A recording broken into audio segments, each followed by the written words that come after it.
गई हैं, जबकि हुक्मरानों के बच्चे जो हैं और तमाम सियासतदानों के बच्चे वो पाकिस्तान से बाहर हैं और महल्लात में रह रहे हैं और पैनमा लीक्स में उनका नाम आता है तो वो हमें ये बताते हैं कि नहीं ये इस तरह नहीं है तो ये इस तरह है तो ये इस तरह नहीं है तो ये इस तरह है।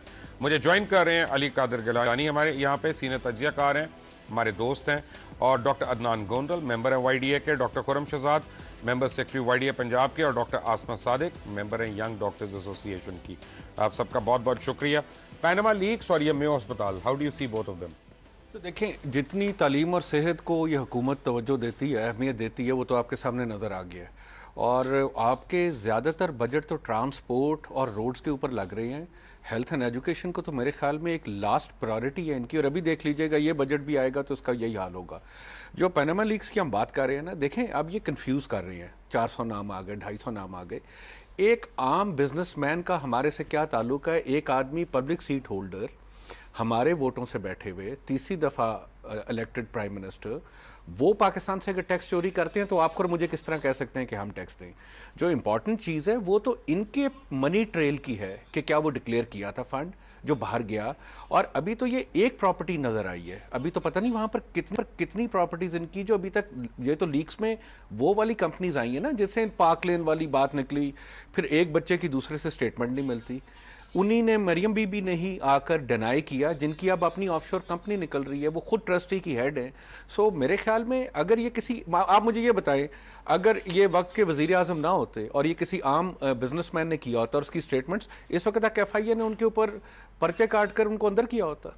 डॉक्टर अदनान, आपने देख लिया, एक तरफ पैनामा लीक्स हैं और एक तरफ मेयो हॉस्पिटल है। सर्विसेज का भी हाल यही है, जनरल अस्पताल का इससे भी बुरा हाल है। हम वो क्या करें कि अलमान अल हफीज़ किधर जाएं, किधर अपील करें? जब YDA इनके ऊपर निशानदेही करती है तो YDA को क्यों सिंगल आउट किया जाता है ये कह के कि ये सर तनख्वाह बढ़वाना चाह रही हैं? बिस्मिल्लाहिर्रहमानिर्रहीम। बशीर भाई बहुत शुक्रिया आपको, आपने वंस अगेन जो है यंग डॉक्टर्स के और अस्पतालों के इश्यूज़ को उजागर किया। अब मेयो हॉस्पिटल में ये कोई पहला वाक़या नहीं है, इस तरह के कई वाक़यात जो हैं बाकी अस्पतालों में, जिस तरह भी आपने कहा सरस हॉस्पिटल, जना हॉस्पिटल, बाकी जगहों पे भी होते हैं। अलमिया ये है कि एक टर्शरी केयर हॉस्पिटल, उसमें 8 घंटे के लिए लोड शेडिंग होती है और उसके नतीजे में कितनी कीमतें जाने वहाँ पे ज़ाया हुई, क्योंकि मेरी इतला के मुताबिक जो हमने वहाँ जाके देखा उसमें 1 से 2 घंटे के लिए लाइट जो है ICUs में भी बंद रही।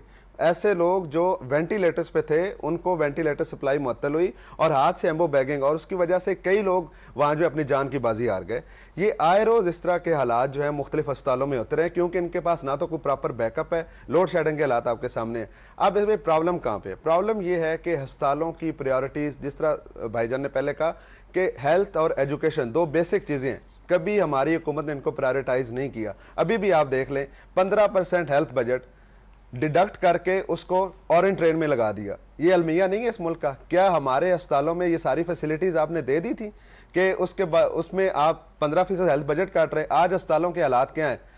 लोड शेडिंग एक अलग टॉपिक है। अगर दूसरी तरफ आ जाए अद्वियात की बात करें, इस वक्त एक डिस्प्रिन की गोली भी एक आम बंदे को वहां पे अवेलेबल नहीं है। ये जो उन्होंने फ्री अद्वियात जो गोलियां अवेलेबल हैं वो लो पोटेंसी, और अनफॉर्चुनेटली उसमें आपने लो पोटेंसी की बात की, उसमें जो गवर्नमेंट ऑफ पंजाब के TORs हैं, जो इनका आगे कॉन्ट्रैक्ट होता है, उसमें कैटेगोरिकली लिखा हुआ है कि आपने सबसे जो कम रेट वाली दवाई है वो खरीदनी है।